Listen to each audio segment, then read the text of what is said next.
No one but my mother and I know that almost every meal I make for her is revenge.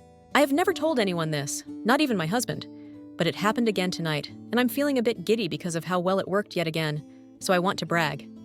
I'm aware I'm a piece of shit, part of why I haven't told anyone. When I was little, my mother wanted to use corporal punishment on me, not my siblings. Never my siblings. But because I was such a bad kid, she wanted my dad to hit me. My dad flat out refused, and told her that if she did, he wouldn't be able to stay with her, because he didn't want anyone hitting his kids. So instead, whenever my mom was mad at me, she would give me spicy food to eat, even though I hated it and it made me sick. Like full-on stomach cramps, diarrhea, the fucking works.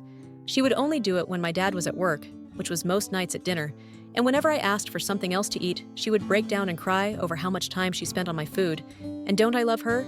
Guilting me into hurting myself. Well, when I turned 16, I was meant to start taking over more of the chores in the house, including cooking dinner twice a week. My mother hates pasta. She hates it.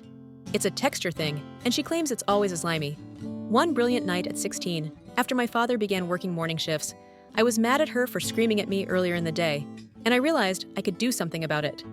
Since that night, the one of the only meals I have cooked for my mother is pasta.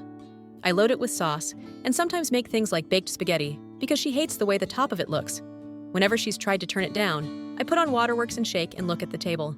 You've always eaten it before. What did I do wrong? Are you mad at me, Mom?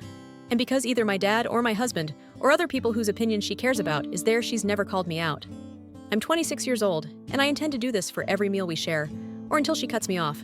I'm not going to be seen as the bad guy here, for not keeping the family together,